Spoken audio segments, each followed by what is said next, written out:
Hello everyone. In this session, I'll be solving a problem related to signal flow graph. Here, one block diagram will be provided for you. There is a block diagram. Your job is to convert the block diagram into signal flow graph. Thereafter, by applying Mason-Gain formula, you need to calculate the transfer function. So that's a summary of the problem. The block diagram is provided for you. R of S is the input and C of S is the output. So first and foremost thing, you need to convert the block diagram into signal flow graph. Now what you can do is, the nodes are assigned at input, output, at every summing point and branch point. You need to assign the nodes. You have to fix the node. That's the first procedure. So the nodes should be assigned at every input, then output, and every summing point and branch point. That should be executed. So you can convert the entire block diagram into signal flow graph. Let's see how I am going to convert entire block diagram into signal flow graph. Yes. First of all, you need to identify the nodes. Nodes will be starting from the input. That means 1. Then there is a summing point. Then I need to provide the second node. Then another summing point. I need to provide third node. Then there is another summing point. I would like to give fourth point. Then branch point. This is branch point. So I'll be giving the node number 5. Then there is another branch point so that I can give the node number 6. There will be another summing point. I'll be giving node number 7. Then there is another branch point. I'll be giving node number 8. Then output, it will be giving as 9. Then finally another branch point that will be giving it as 10. So there are 10 nodes I am going to assign for the block diagram. Now we can easily convert the particular block into signal flow graph. So what you can do, so you can start from the first node. Then summing point I'll be giving second node. So I need to provide another node. Then another summing point. That means node number 3, then node number 4, similarly node number 5, then node number 6, then node number 7, then node number 8, then node number 9 and node number 10. So you can mark all the node number accordingly. Thereafter what you can do, you need to mark that particular gain. That means in between 1 and 2, the gain will be giving 1. Similarly 2 and 3, gain will be 1. Then 3 and 4, gain will be obviously G1. Okay. Gain will be G1. Similarly 4 and 5. In between 4 and 5, gain will be assigned as 1. Unity gain. Then 5 and 6. This is actually 5 and 6. Gain will be G2. Similarly 6 and 7. You can observe 6 and 7. So what is the peculiarity of in between 6 and 7? Gain will be G3. Similarly you can mention 7 and 8. Gain will be unity. That means 1.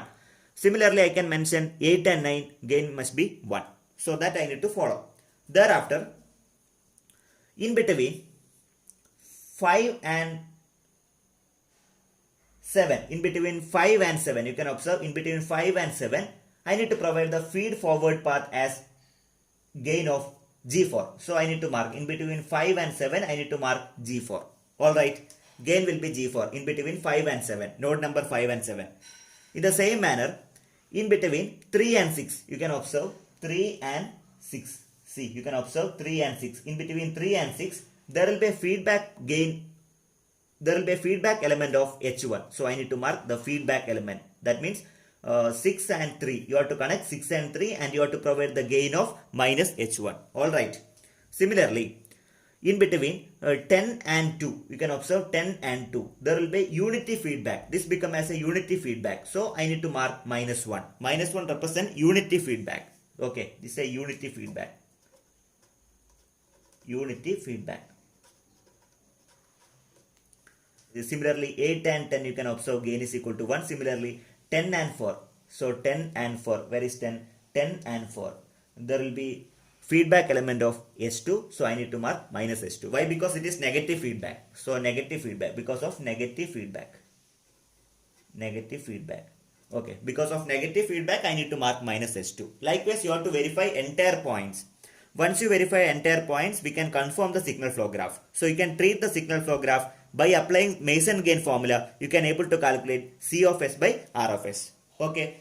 So I hope you understood how to convert entire block diagram into signal flow graph. So let us discuss how to calculate the C of S by R of S. I'll be giving the steps how to convert the given signal flow graph into a transfer function, single transfer function. So we have to follow certain steps. Our goal is to calculate C of S by R of S. That means transfer function. we need to follow the following steps. First and foremost thing, I need to identify the forward path. Thereafter, I need to compute forward path gain. Later on, calculation of individual loop gain after determining how many number of loops are available.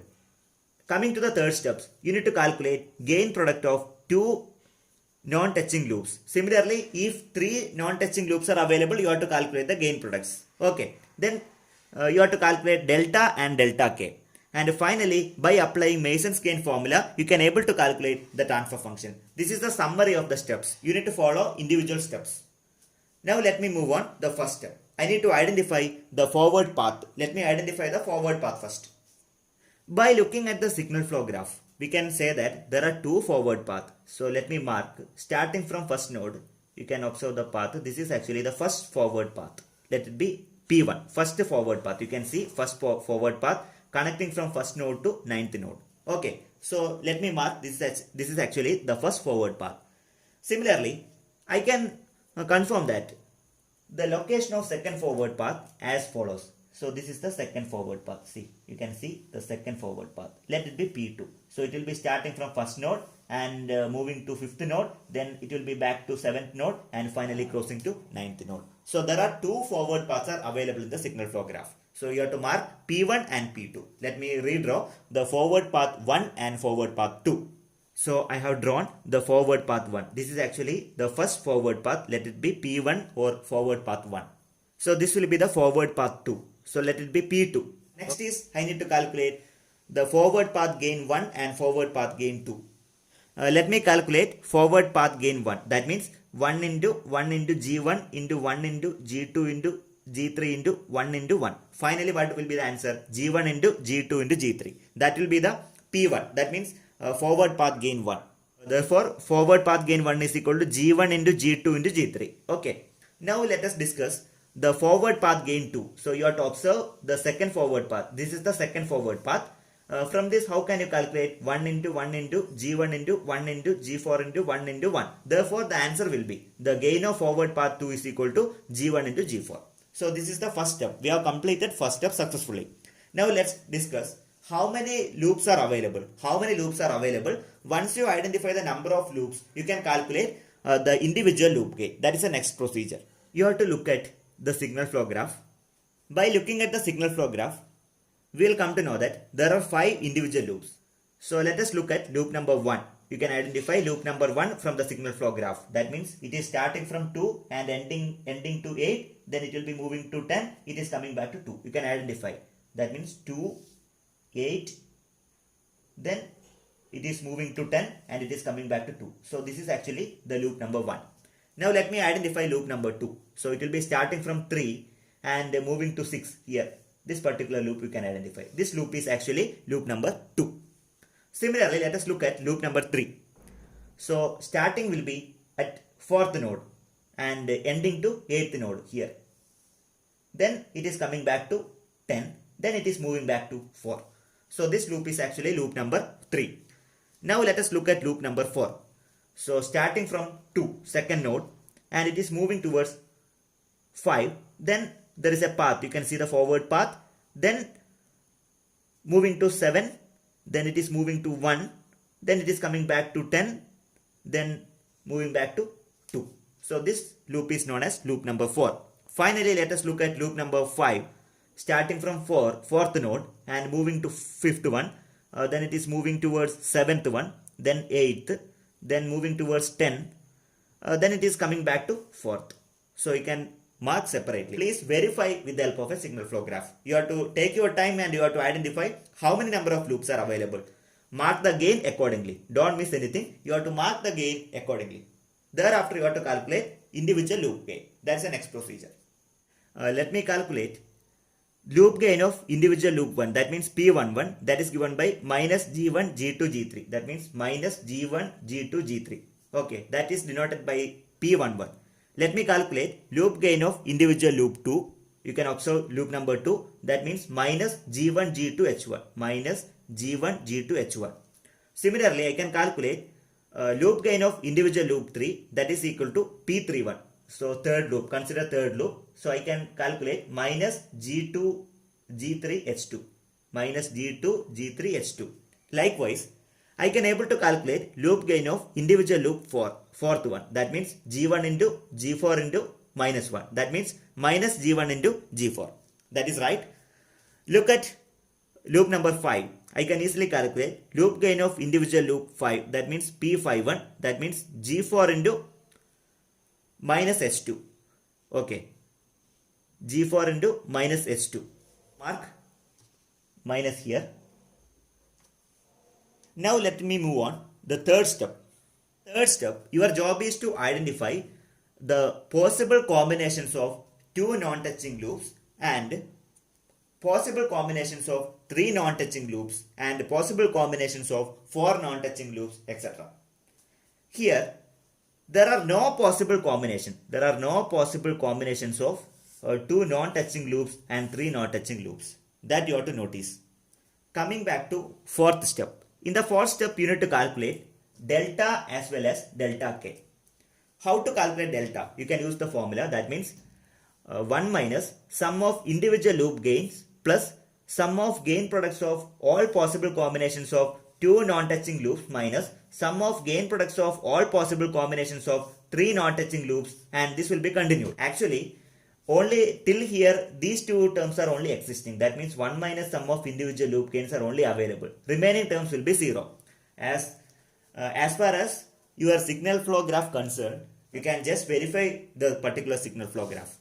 This signal flow graph clearly says that there is no possible combinations of two non-touching loops and there is no possible combinations of three non-touching loops. It is very clear. Now what you can do is, you can calculate delta. Delta means 1 minus sum of individual loop gains P11 plus P21 plus P31 plus P41 plus P51. So it becomes 1 plus G1 G2 G3 plus G1 G2 H1 plus G2 G3 H2 plus G1 G4 plus G4 into H2. So please note this point. I would like to calculate delta K. Delta K means delta 1 and delta 2. Delta 1 and delta 2. You have to calculate delta 1 and delta 2. Where K is the forward path. Number of forward paths. There are two forward paths are available in this question. So K is equal to 2. Delta 1 and delta 2 has to be calculated. Now let us look at the particular signal flow graph. Please do observe the signal flow graph. By looking at the signal flow graph, I can conclude that no part of the signal flow graph is non-touching with the forward path 1 and forward path 2. I can very clear this is actually the first forward path and this will be the second forward path. So as far as the signal flow graph concerned, part of the graph is non-touching with the forward path 1 and forward path 2. Therefore, I can directly say that delta 1 and delta 2 that is equal to 1. So we have successfully completed 4 steps. Now we will be moving on the final step, that means to computation of transfer function. How to calculate transfer function by using Mason's gain formula. According to Mason's gain formula, the transfer function t is equal to 1 by delta sigma k pk delta k. You put k is equal to 2. That means 1 by delta into p1 delta 1 plus p2 delta 2. So delta value have been computed. We have computed the value of delta. Then you have to substitute the value of p1 and delta 1 and p2 and delta 2. Delta 1 and delta 2 both are equal to 1. So we have decided the value. Now by substituting the value, I will be getting the transfer function t is equal to g1 g2 g3 plus g1 g4 whole divided by 1 plus g1 g2 g3 plus g1 g2 h1 plus g2 g3 h2 plus g1 g4 plus g4 into h2. So this is the final value of transfer function for the given signal flow graph. If you are having any doubts, you can directly put up in the comment box. Thank you for watching this video. Please share and don't forget to subscribe.